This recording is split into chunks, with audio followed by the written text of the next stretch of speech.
गर्मी में 5 अनाथ जुगाड़ू बहनों का घास घर।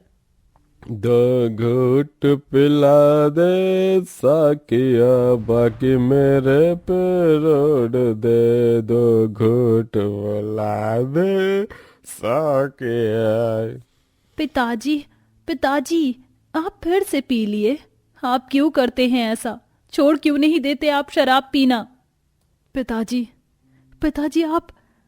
कावेरी बहन, नींबू पानी दीजिए पिताजी को। आज इन्हें होश में लाना जरूरी है। तभी कावेरी नींबू पानी बनाकर अपने पिता को पिलाने की कोशिश करती है तो वह हाथ से फेंक देता है। बस करो तुम पांचों की पांचों, जब देखो परेशान करती रहती हो।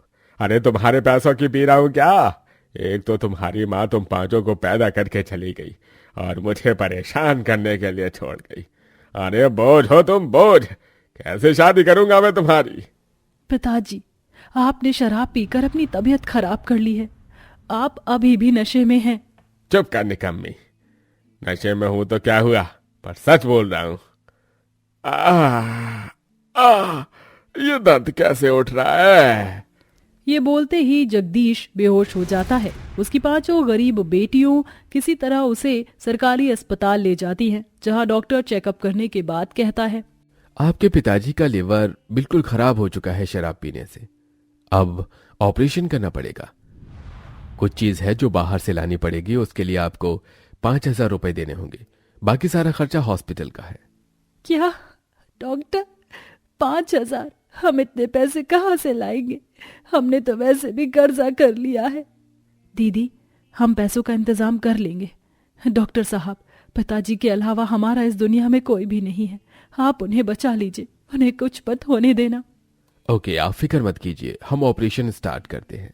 पांचों बेटियां अपने पिता को खोने के डर से बहुत परेशान थी। 5,000 का इंतजाम करने के लिए बहुत मुश्किल था।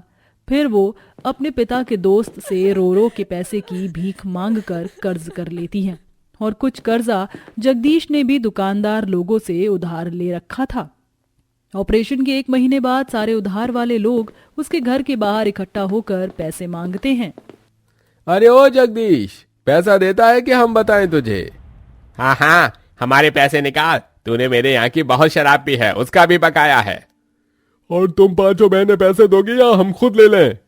आवाज सुनकर पांचों बहन और पिता बाहर आ जाते हैं। देखिए अंकल, अभी पिताजी की तबीयत ठीक नहीं है। उनका ऑपरेशन हुआ है। 1 महीने से वो ठीक नहीं है। हम आपके पैसे धीरे धीरे करके दे देंगे। हाँ, बस थोड़ा और। हे जगदीश, अपनी बेटियों के पीछे छुप कर तुझे शर्म नहीं आती क्या? चल पैसे निकाल। देखो, मुझे माफ कर दो, अभी मेरे पास पैसे नहीं है। अरे ये ऐसे नहीं मानेगा, आज इसका फुल एंड फाइनल करना ही होगा। देखिए अंकल, मैं आपके आगे हाथ जोड़ रही हूँ। हम सब आपके पैसे दे देंगे। उधार वाले लोग उनकी एक नहीं सुनते और जगदीश को पकड़कर मारने लगते हैं। बेटियां छुड़ाने की कोशिश करती हैं तो उन्हें भी धक्का मार देते हैं। तभी जगदीश के सीने में ऐसी चोट लगती है कि वो बच नहीं पाता। सभी लोग घबराकर वहां से भाग जाते हैं। हे भगवान, ये लोग कितने निर्दयी लोग हैं। हमारी माँ को तो आपने हमसे छीन लिया, और एक पिता का साया था, वो भी इन लोगों ने छीन लिया। अब हम किसके सहारे रहेंगे? हमें तो अनाथ कर दिया। ये सब लोग बहुत गंदे हैं। हमारे पिताजी जैसे भी थे, हम पर चिल्लाते थे, हमसे प्यार नहीं करते थे, लेकिन साथ तो थे ना।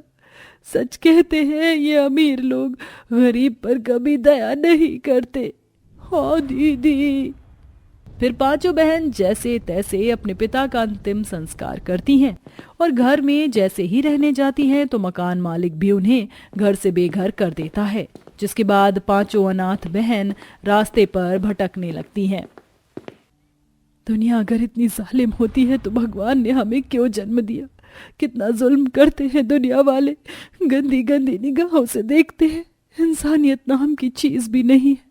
माँ होती तो हमारा कितना ख्याल रखती आज। हाँ सौम्या, मैं समझ रही हूँ। वो तो शुक्र है कि हम घर से कुछ कपड़े ले आए हैं, कहीं बिछाकर सो जाएंगे।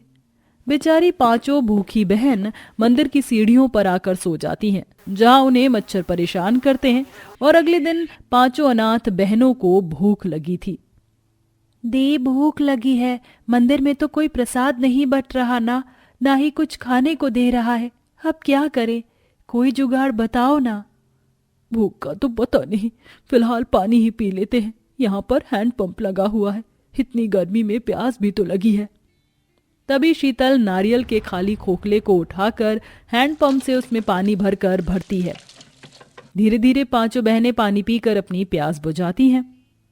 दीदी, प्यास तो बुझ गई, कोई रहने और खाने का इंतजाम कर लेते हैं, ऐसे कब तक भटकेंगे? चलो। फिर पांचों बहनें भरी गर्मी में पैदल पैदल आगे चलती हैं, जहां एक एक करके चारों छोटी बहन की तबीयत खराब होने लगती है। सौम्या उल्टी कर देती है और रीना कहती है, दीदी अब चला नहीं जा रहा है, भूख के मारे मेरे को चक्कर आ रहे हैं। इतने में अनिका बेहोश होकर गिर जाती है। कावेरी उसे संभालती है तो उसकी हालत भी खराब होती है। हे भगवान, तुम सबकी तबीयत को धीरे धीरे क्या हो रहा है? एक बेहोश है, एक उल्टी कर रही है, और कावेरी तुझे तो लू लग गई है, तो और इसे चक्कर आ रही है। मैं अकेले कैसे संभालूं?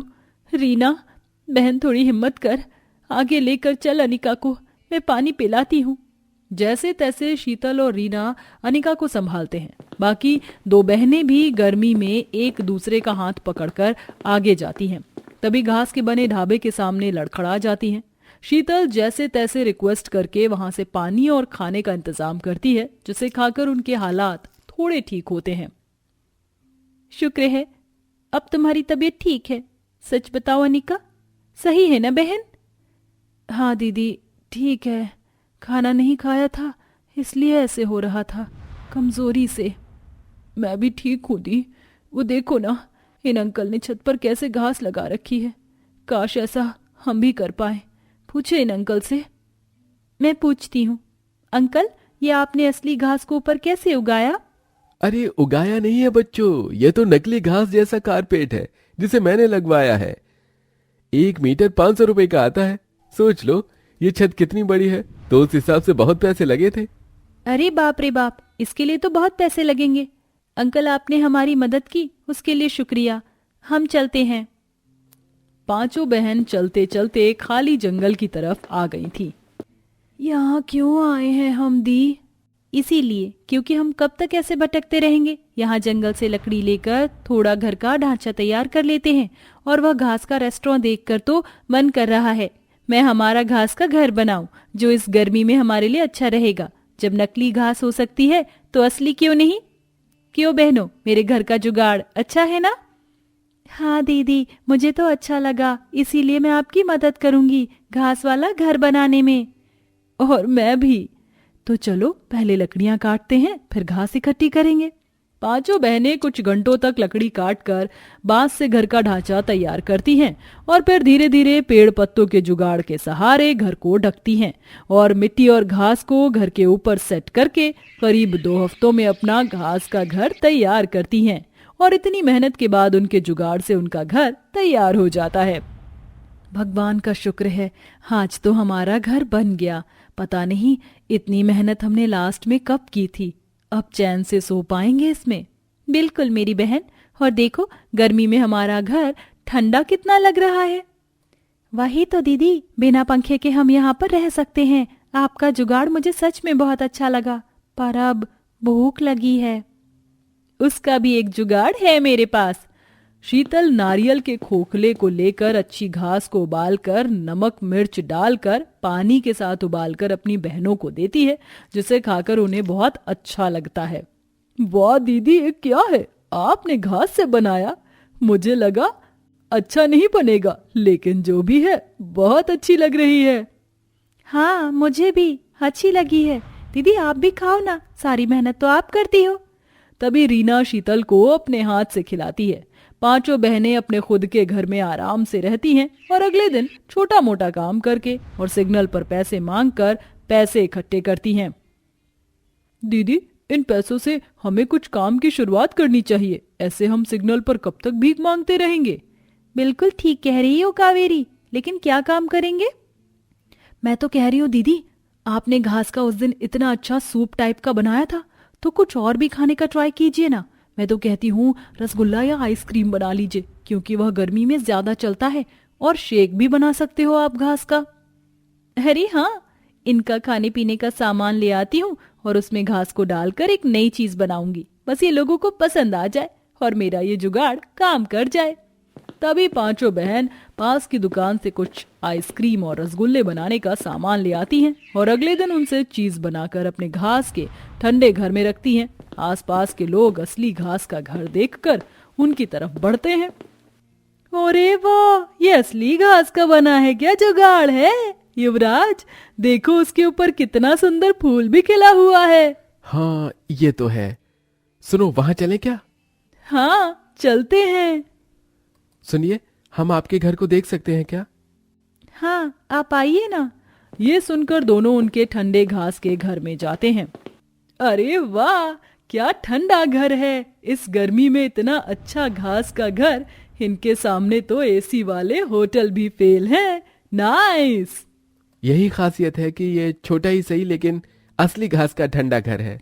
कुछ खाना पीना चाहेंगे? हमारे पास अच्छे कोल्ड ड्रिंक, शेक और आइसक्रीम भी हैं। हाँ, दीजिए ना। फिर दोनों गेस्ट उनके घास के बने शेक और आइसक्रीम को टेस्ट करते हैं तो उन्हें वो बहुत पसंद आता है। अरे वाह, ये तो बहुत टेस्टी है।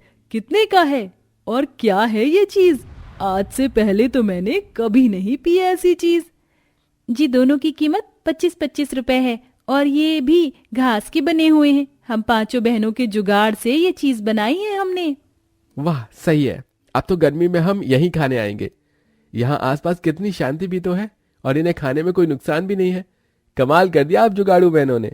हाँ, वो तो है। आपकी ये जुगाड़ू थीम पसंद आई मुझे।